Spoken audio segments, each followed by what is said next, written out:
Hi guys, it's Jacob from Stringbuzz here, stringbuzzworld.org being the music journalism site, links are in the description down below. And this is the first album slash song slash discussion slash any type of video I've managed to actually do since having no internet for over a month and a week in fact, and I've been shooting off all over the place to places like Paris, to festivals and all that sort of stuff, and then coming back home to no internet because we recently moved. And yeah, this one is for BT, Virgin and Sky. Yeah, suck on them.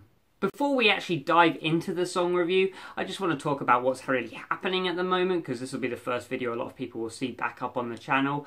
Thank you for everyone actually leaving supportive type comments during this time. I think everyone understands how annoying it can be, and yeah, it sucks to be a content creator with so much momentum, like going into a particular period that you're excited about and then it all sort of really cramming to a halt. But yeah, there's a lot of exciting stuff on the way. I hope you enjoy this new sort of backdrop and the airiness it feels now. It's a lot better than that sort of dreary black backdrop which we had before, and hopefully things at least look a little nicer. I don't know about the sound yet. I don't know whether to start using the lapel mic again, but I have a feeling that's just unneeded hassle and you just want to hear some song reviewing. So the song which we are reviewing today, which you could probably tell by the title of this video, yeah, is Run for Cover by The Killers. Now, The Killers are a group that are universally liked at the very least. I've never come across somebody who actually has any form of disdain towards The Killers. Everyone appreciates especially what they did about 10 years ago when they actually livened up the charts with something new, something incredibly individualized, despite not being, you know, that pioneering in a sense, but you could, you know, any Killers track, you can tell it's a Killers track just from the vocal tone alone. And of the few tracks which they've released from this upcoming album, I've been fairly excited actually. I didn't love The Man, but I thought it had, you know, some flair about it. It had that sort of traditional Killers type sound. It sounded very much, well, it just fitted into their discography really nicely. It was nice to see a lot of fans as well really enjoying that they're not trying to go anywhere new or anything, that they're going back to basics, because they have been gone for a little while. And I think fans are appreciating a band actually come out with something which sounds like their music, rather than just trying something new constantly all the time, regardless of whether it's up the fan sort of alley or not. Well, I actually really enjoyed this song. It really followed that sort of traditional Killers sound which I mentioned. Sounded very much sort of 2005 to 2010 era sort of alternative rock, and I really enjoyed that about it. It almost felt nostalgic in that sense.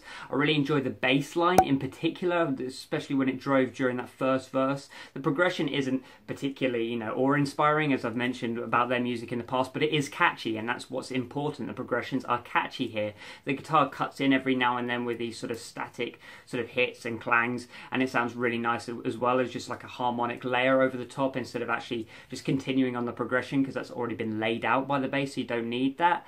I think the vocal hook in the chorus is really good. Again, it carries his very natural vocal tone. He wasn't trying to do anything completely different this time around, which some people might not like, but I personally enjoyed it. It did carry that very typical Killers sound, which is great. The song form, again, isn't awe-inspiring or anything like that, and I would have preferred a more unique bridge just to cut things up a little bit more, or give the final chorus something to really stem to and really hit stuff home. But it was fine. It followed the sort of typical conventions you hear now and then. So yeah, I'm a big fan of the way this song has been written.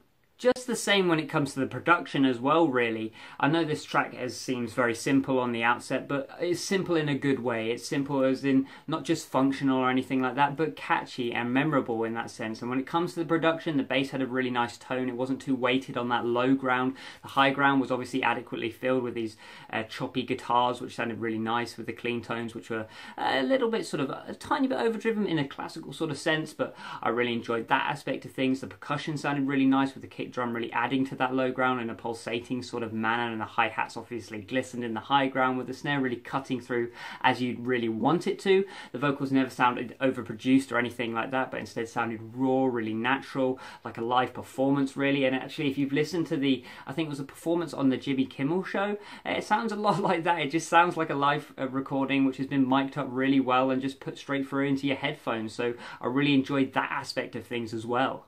Lyrically, the track just carries on where everything else has left off. It's simple, but it's catchy and it's memorable. Sure, the whole run for cover thing, and a lot of the sort of stereotypes and the cliche lines we got in here aren't, you know, particularly innovative or anything like that, as you can imagine, but they were, you know, interesting enough. They had me really hooked into the track, and it worked within the melody it was put in, and the melodies were catchy as well, so that's all great in my opinion. So all in all, it's just a really simple but really professional track. It's not trying to do anything different, but it didn't need to.